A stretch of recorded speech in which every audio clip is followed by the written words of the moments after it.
namni ma jaalatu yoo qaceese maallaqa hin jiru yoo dhaabbate maallaqa hin jiru yoo gabbehe maybe yoo gabbehe maallaqa chonda. Assalamu alaikum warahmatullahi wabarakatuh. Hordoftoota suuraa hundi keessan bakka jirtanitti nageenya rabbii isin bira jiraatu dhufna jira guys. Arrantana waan jiru takka takka isin qudhatin jira hanga dhumatti nageenya tura video like share godhaa namoonni gartii asuu biraa subscribe godhati maayita dha hanga dhumatti nageenya tura guys. Akkuma beekamu gaa torbee kana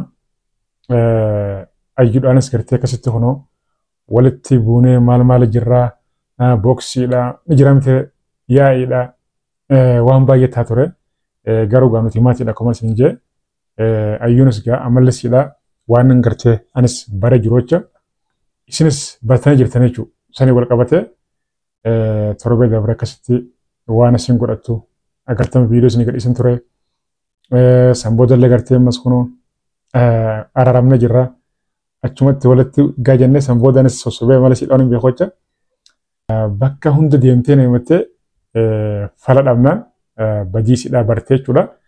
Kalas dhiifama handuraan dhiifama jeen jira dhiifama nan jeen sanii tola jettee fudhatte jechuudha. Achi boodas viidiyoo wayii kaleessa waraabdee gadhiistee dhuftee akka isiin taate jechuudha. Viidiyoo sana irratti waan baay'ee dhaasotee walumaa galatti egaa wanni keenya kun gartee wanni gartee Saidoo fa'aatii fi Sumayyaa fa'aadhaa fi Ayyuu fa'aa kuni dhumuudee jira jechuudha. Silaa gartee bakka qabatee bakka godhatee gaariidha. Isinillee gartee hafuura baafattanii nutillee gartee anillee gartee hafuura baafadhaa jechuudha. Amma gaa dhangadda masjiddiin dhuftee Saidoon gartee na hiikuu fedhaa yoo gartee si hiika taatan jeeni gaafii dhiyeesseef maaliif waan baay'ee dhataa jira. Ani gartee waan takka gartee talitanii keessaan gartee quba qabuustanii gartee keessaan dhaga'us ni jirte jechuudha. Kana wal qabatee mee yaaduma jiru tokko mee dhiyeesseef jechuudha. Mees Ayyuu yoo gartee Saidoon gartee kasi hiiku ta'e kasi dhiisu ta'e ati maal yaadda mee maaltu si dhagahamaa jeen gaafadhe dirriq gaatee jechuudha. Ni bochi aboo ani gaamma anaa miti kasi hiiku yoo ta'e si hiikullee isa si hiikaati ani mee akkuma gartee qalbiin ta'e waan qalbiin ta'e taatu yaada kan kee baruufiin kana gartee siin jee wanni namni gartee Saidoollee gartee kana hin jenne siinii illee hin jenne Sumayyaallee gartee yaada baay'ee dhiyeessite garuu Saidoon dhibbaan dhibbatti gartee wanni gartee Ayyuu hiikeetiin gartee Sumayyaa gammachiisaa wanni inni ijeelleen gartee dhibbaan dhibbatti qabatamaan ka gartee inni jee hin jiru ani yoo gartee wanni kun ta'e maal taataadha yaanni gartee dhiyeesseef jechuudha. Isin ammoo kun ta'uu qabu ani gartee jireenya kee gartee badee maal ta'e maal jettee rifattee booche sanbooda gaa sossobee viidiyoo irratti kun gartee yaada yoo gartee lolli gartee karaa baharaa kanaan gartee kanuu deemaa jiru ta'e nutilleen gartee asitti qophootaa nutilleen gartee asitti qophoonaa jechuudha. Lolli san gartee nu miidhu nutilleen gartee fiineeti bahara qabannaa jechuudha gaafatti dubbii dachaadhaan. Bahara qabachuun kan waan oolle. Saniif itti qophaa'uun waan jiraati jechuudha. Amma gaa Ayyuu akkasittiin gartee tuqee gartee qalbii siidhaa gartee kana caala gartee ammas akka gartee waan biraa keessan buune waan gartee isiin baatu waan gartee yaada siidhaa hubadha jechuudha. Ayyuun ammoo dhugumaan gartee Saidoo jaalatti. Garuu Saidoo gartee maallaqaaf jaalatti moo yeroo hunda gartee maallaqaaf jaalatti moo dhugumaan gartee dhugumaan jaalattee jala maraatti ani waan isaa gartee ifa naan taane jechuun gammatti.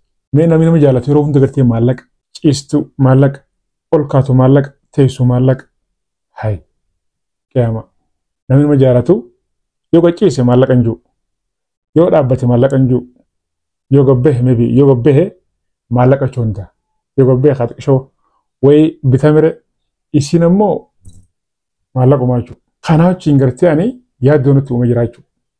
Anillee gartee arsitee jechuudha. Obseefitadhe egaa xiqqishuma shafshaf godha jechuudha guyyaa kan. Akkasii amma gaa walumaa galatti gartee kana waan jiruun gartee isin faasee anaa fi Ayyuun gartee ammaan tana anaa fi isin duraanuu walitti nagayaa obboleeyyanii siistariitiyyaa niin eegaa amaanaadha. Isinillee gartee waanuma gartee na jaalatuuf gartee waan feete dhuftee na gaafatti. Waanuma anarraa gartee abdii qabduuf waan feete dhuftee na gaafatti. Saniifiin gartee anis nuti gartee waliif obsinaa wal beeyna amma nagaa jechuudha. Hanga tokko nagaa Saidoo ammoo gartee waan jiru takka takkaan asiilatti himan jira. Aboo Saidoo gartee karaa biyyaa gali. Jee yeroo dhibbatti himan jira amma gaa kuman isatti himee gartee aboo galuu qabdaa kan hin jeen tikeeta naa murii naan jee haaratti muruudhaaf deemee cheekiniin godhee bakki hin jiru maaliif Yaman xiyyaara tokko qofaatu gartee jiraachuu dirree xiyyaara tokko qofa jira kan sanaa jiru kan magaalaa guddittii gartee sanaa jiru airpoortiin dhawamee jira maaliif Israa'el dhootee jirti jechuun dalagu cufaadha kolaapsitee jira distirooy ta'ee jira jechuudha amma gartee hanga warri gartee sanaa jirullee gartee adan dhufeeti adan irraa karaa gartee Itoophiyaa dhufee Itoophiyaa irraa Dubaay biyya gartee garaagaraa deemaa jechuudha kaan immoo Jabuutii irraa akkas deemaa jechuudha adan immoo yeroo hunda gartee guutuudhaaf full jaa arkachuun gartee bakka banaa arkachuun gartee baay'ee ulfaataadha jechuudha. Almuhim ati akka jabatti jechuudha bakka wayii qabeef hin jira jechuudha. Tikeeta gartee bakka wayii qabeef hin jira. Ati dhufiinsa hafan qabu. Torbee kana keessa dhufuunsa hafan qabu dhufaa jira jechuudha. Waa'ee gartee Sumayyaa wal qabatee Sumayyaan ammoo imbaasii Jarman seentee jirti naan jedhan. Anas gartee akkuma gartee seedoodhatti himaniin seedoon gartee natti himee imbaasii Jarman naannoo guyyaa sana fiigeen dhaqee akkuma na barate gaa fiigeen raayii qabadhee fiiguu kan dhaqu humaan garre Sumayyaan gartee faxnoo darash nutti taatee jirti qib ajab waa'ee Sumayyaadha dhaqeen hin garre marra jawlee harkan jira Sumayyaan gartee mana wayii bakka jirtu ja'an tokko dhaga'een jira qabatamaan ammallee hin beekne maaliif namni gartee waa duraa badee yoo gartee wayiitu as jira jaan itti fiigaa jechuudha. Haruma gartee asiin dabartee jaan jala fiigaa jirra jechuudha. Gammatti Sumayyaan gaa imbaasii Jarman seentee jirti jenna. Ishaaraa kanaa turte ijoollee wajjin. Hangamta dhugaa hangamta kusuba Allah alam. Obboleettiin Sa'iid gaa Jarman jirti. Isiilleen gartee Sumayyaa gargaaruudhaaf kana godhaa jirti jenni. Garuu kuni ta'uu hin qabu yoo ta'ellee Sumayyaan waan barbaaddu dhibbaan dhibbatti himachuun isirra jira. Kanaan fedhaadha. Ani yoo Sa'iidoon gartee Sa'iidoodhaan gartee yoo gartee kanaa goote siifin deebi'a ilmaan keellee gartee siin garsiisa. Igattee gartee ifaa bilisatti gartee waan fedhii siidhaa qabdu guutuutti himattee welcome waan ta'uu jechuudha. Waan taati.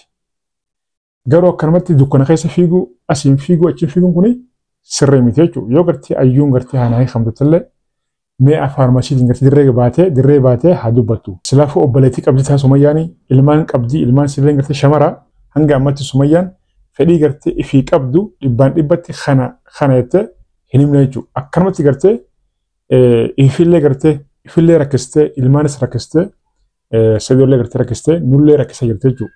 Hundaafuu inshallah rabbi gartee khayraa godhu ani gaamman tana Sa'iidoo gartee tikeeta isaa gartee qopheessuuf hin jira inshallah gartee kuma isin jettu torbee kana keessa guyyaa tokko gartee dip jechuun isaa gartee afaan qabu san booda mee waan jiru wajjuma hordofne isin biraan hingaa Sumayyaan gartee dhugumaan gartee Jarman deemtee kun sirrii miti.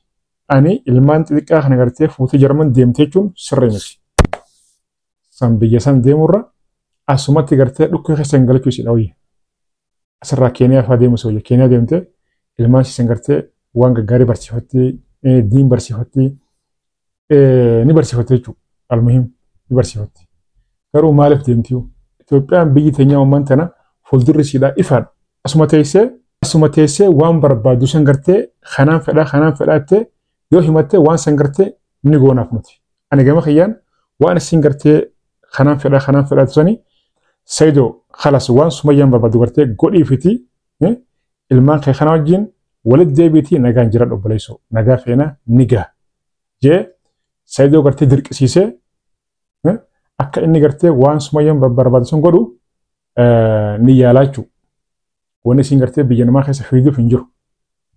Amri fuujii achi deemtee Jarman deemtee amri fuujii jechuun gaarii miti. Ani baqataadha. Baqataa hanga yoomitti gartee baqatummaadhaan biyya namarra deeman. Ka mootummaa walole, ka jaarsaa walole, ka ollaa walole biyya namaa deeman gartee amri fuujii faayidaan hin jiru. Gaarii miti. Kanan jaa hundaafuu maatii kana gartee nagaa jidduutti rabbiin nuuf haa buusu isinis du'aa godhaadha nagaan naaf tura waan jiru gartee hordofee isin biraan hingaa viidiyoo laayik share godhaa namoonni gartee yaasuu birraa sabskiraayib godheen sabskiraayib godhatee maayitaadha. Salaamu alaikum guys. I love you.